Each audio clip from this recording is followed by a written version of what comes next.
Let's start right from the beginning. There's a very popular theory out there, made famous by Zecharia Sitchin in his 1976 book, The 12th Planet, that says around 445,000 years ago, a race of advanced beings came to Earth from a planet called Nibiru. According to this theory, their planet was dying. Their atmosphere was breaking down, and they needed huge amounts of gold to repair it. They came here, set up mining operations, first in the Persian Gulf, then deep in Africa, and forced their own lower-class workers to do the hard labour. Eventually, those workers rebelled. So one of the leaders, Enki, supposedly came up with a solution: genetically engineer a new slave species by mixing their own DNA with that of primitive hominids. That slave species was us. When you actually look at the real ancient Sumerian tablets, the Anunnaki are described very differently. They weren't aliens from another planet. They were a group of powerful gods, the children of the sky god An. Their main job was to decree the fates of humanity. Some texts say there were 7 main ones, others say 50. In some stories they live in the heavens, in others they're judges in the underworld. They're divine beings who helped shape civilization, taught knowledge, and controlled destiny. Not a mining crew from another planet, so which is it? Is Sitchin's version a literal translation of the tablets, or did he heavily reinterpret them to fit a modern ancient astronaut theory? In this series, we're going to do both. We'll lay out the popular Sitchin narrative that millions of people believe, and then we'll go back to the actual Sumerian texts and see what they really say. So let's continue with Zecharia Sitchin's version of events. Arrived on Earth around 445,000 years ago, they set up their first base in what is now the Persian Gulf, a place they called Eridu. At first they tried extracting gold from the waters, but it wasn't enough, so they moved their main mining operations down to southern Africa, deep underground. The work was brutal. The lower-ranking Anunnaki, known as the Igigi, were forced to do the hard labour for thousands of years. They dug, they carried, they suffered. Eventually they snapped. The Igigi rebelled, they stormed the main command centre, set fire to their tools, and refused to work another day in the mines. This created a major crisis for the Anunnaki leadership: Enlil, the strict commander, and Enki, the brilliant scientist. Enlil wanted to punish the rebels harshly, but Enki, always the clever one, came up with a radical solution instead. He proposed creating a new being, a primitive worker, to take over the mining labour, so the Igigi would be freed from their burden. Using his advanced genetic knowledge, Enki took the DNA of early hominids that were already living on Earth and mixed it with Anunnaki DNA. The result, the first primitive workers, the first human beings created specifically to be slaves in the gold mines. That's how Sitchin claims modern man was born, through genetic engineering by extraterrestrials who needed cheap labour. But here's where it gets interesting. When we go back to the actual ancient Sumerian tablets, we do find stories about the Anunnaki creating mankind. In texts like the Enuma Elish and the Atrahasis epic, the gods create humans to serve them, to do the hard work so the gods don't have to.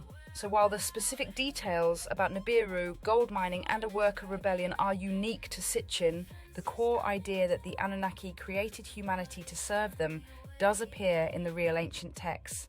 After the Igigi rebellion, Enki stepped forward with his solution. He took the existing primitive hominids that were already living on Earth and began the genetic work. Using his own DNA and the DNA of the Anunnaki, he engineered the first modern human beings. Not through slow evolution, not through natural selection, through deliberate, precise genetic manipulation. The tablets describe how Enki and the goddess Ninhursag worked together in what they called the House of Life, a laboratory where they mixed the codes.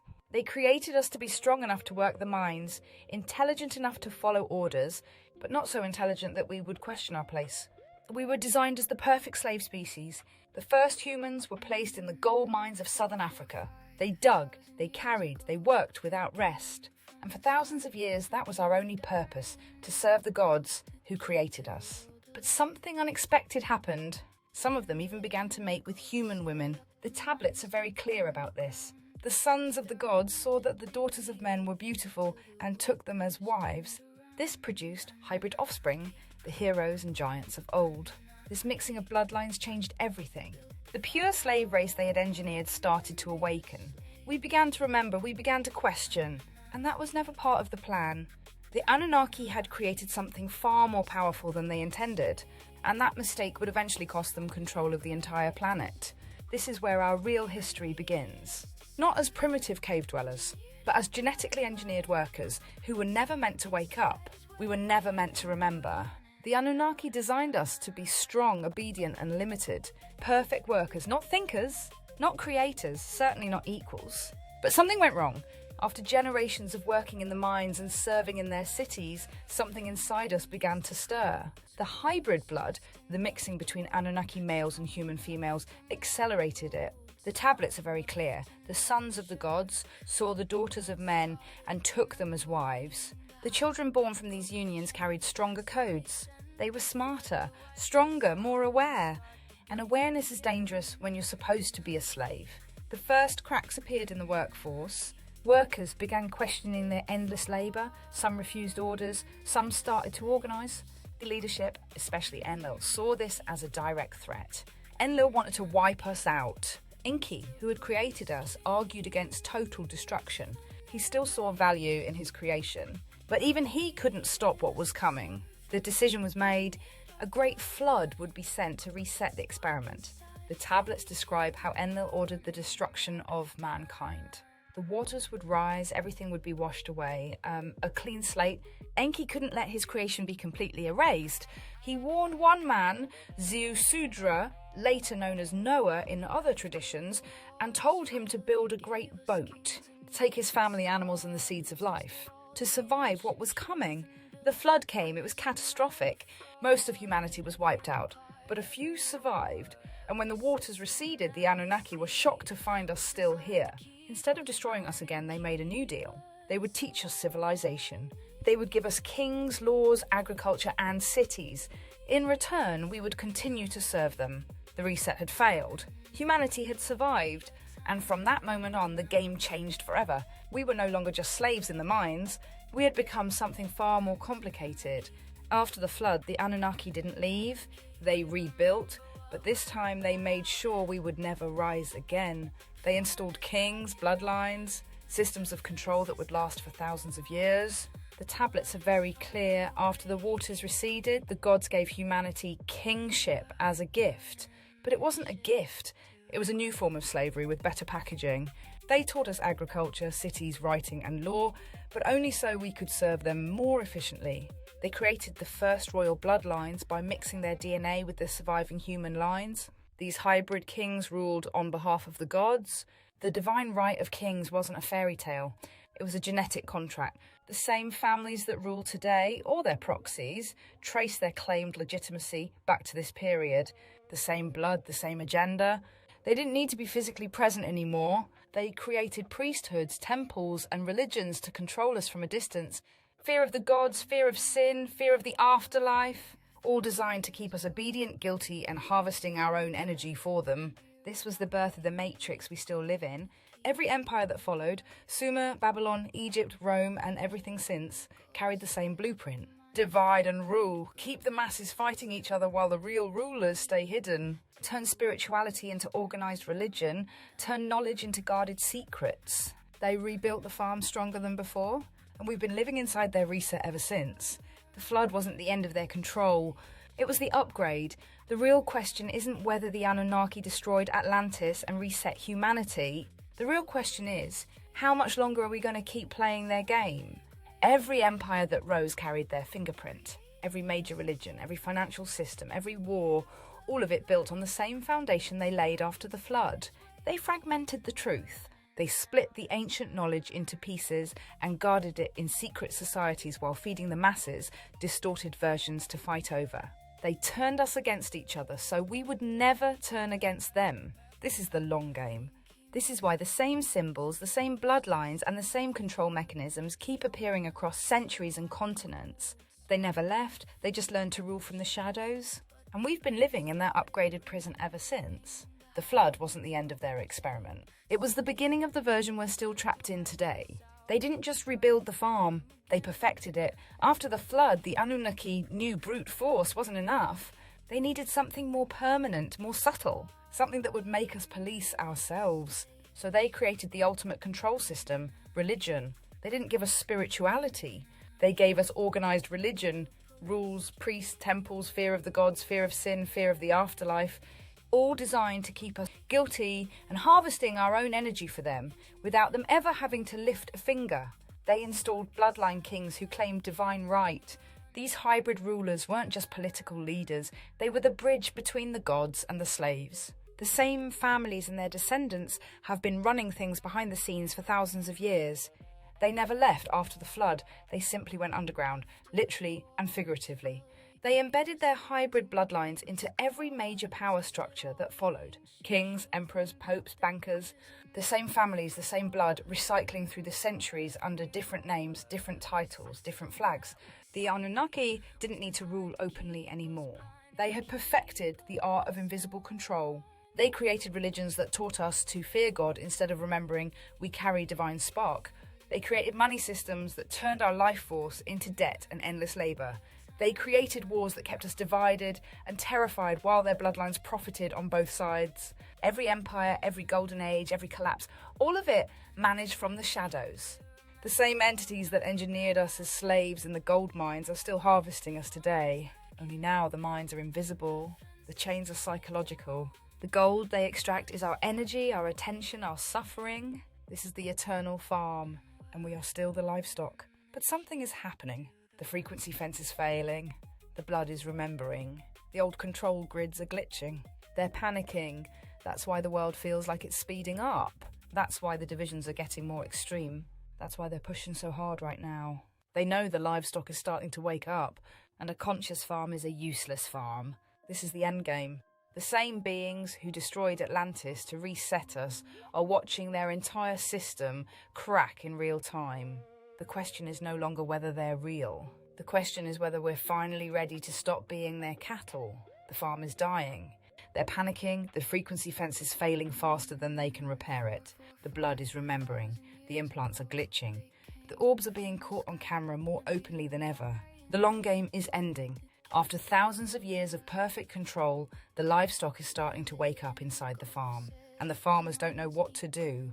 This is why everything feels so accelerated right now. This is why the divisions are getting more vicious. This is why the control is becoming so blatant and desperate. They're trying to squeeze the last drops of loosh out of us before the whole system collapses. The same entities that destroyed Atlantis to reset us are watching their upgraded prison fall apart in real time. The hybrid bloodlines, the religions, the financial systems, the frequency technologies, all of it is cracking under the weight of a humanity that is finally starting to remember. They thought the flood would hold forever. They were wrong. We are the glitch they never accounted for. The question now isn't whether the Anunnaki are real. The question is what we're going to do now that we know. The farm is dying, the door is open. Will you keep feeding it, or will you finally walk out? This series isn't just about ancient history. It's about right now. The Anunnaki didn't win. They just delayed the inevitable. And the inevitable is here.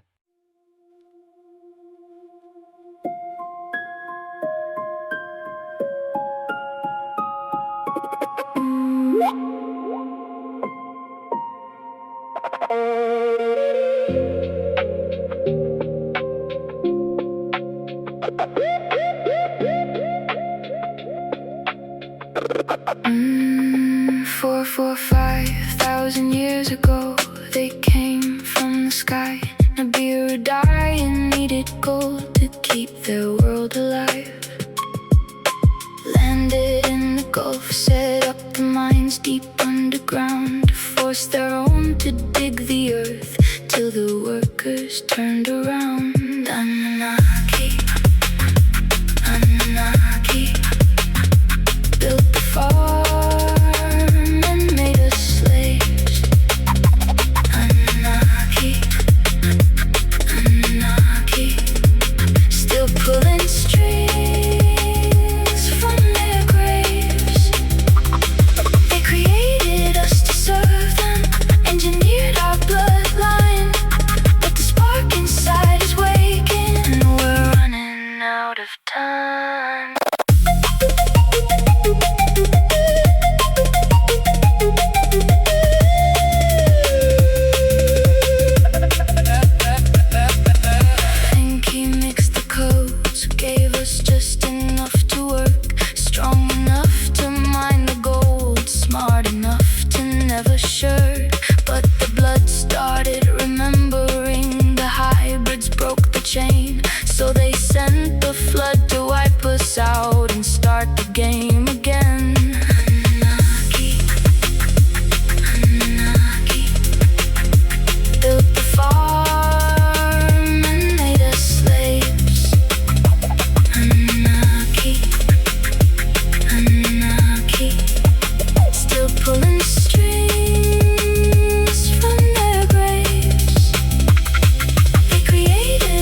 prison on the fraud. Every empire, every war, every system that we see was designed to keep us blind and keep us on our knees.